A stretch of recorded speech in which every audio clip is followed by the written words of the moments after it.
न्याय शेवटी अत्यंत कृत्रिम गोष्ट आहे. ती वाकवली जाऊ शकते, ती तयार केली जाऊ शकते, ती प्रोजेक्ट केली जाऊ शकते.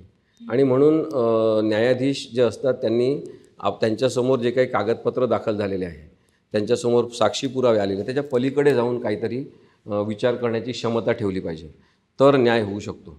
आज काय होतं आहे की अत्यंत साचेबद्ध पद्धतीने टेक्निकली त्याला आपण म्हणतो, म्हणजे केवळ एका विशिष्ट चौकटीत बघणारे जे काही न्यायाधीश आहेत ते बरेचदा अशा गुन्हेगारी प्रकरणांमध्ये पूर्ण न्याय देऊ शकतात का अशी शंका निर्माण होते. पण त्याच वेळेस हे लक्षात घेतलं पाहिजे की खालच्या कोर्टातून, म्हणजे अगदी तहसील कोर्टामधून, जिल्हा न्यायालयातून जे लोक उच्च न्यायालयापर्यंत न्यायाधीश म्हणून येत आहेत त्यांची मात्र न्यायबुद्धी अत्यंत व्यापक झालेली असते, कारण त्यांनी प्रत्यक्ष ते पाहिलेलं असते. तसंच उच्च न्यायालयातले आणि सर्वोच्च न्यायालयातले काही न्यायाधीश हे अत्यंत संवेदनशील आहे. म्हणजे आता याच्यानंतर येणारे न्यायमूर्ती जस्टिस चंद्रचूड यांच्याबद्दल प्रचंड अपेक्षा लोकांच्या वाढल्या आहेत, कारण की त्यांनी आत्तापर्यंत जे न्याय दिलेले आहेत ते केवळ न्याय न देता त्या न्याय देण्यामागचा दृष्टिकोन त्यांनी प्रत्येक वेळेस सांगितलेला आहे.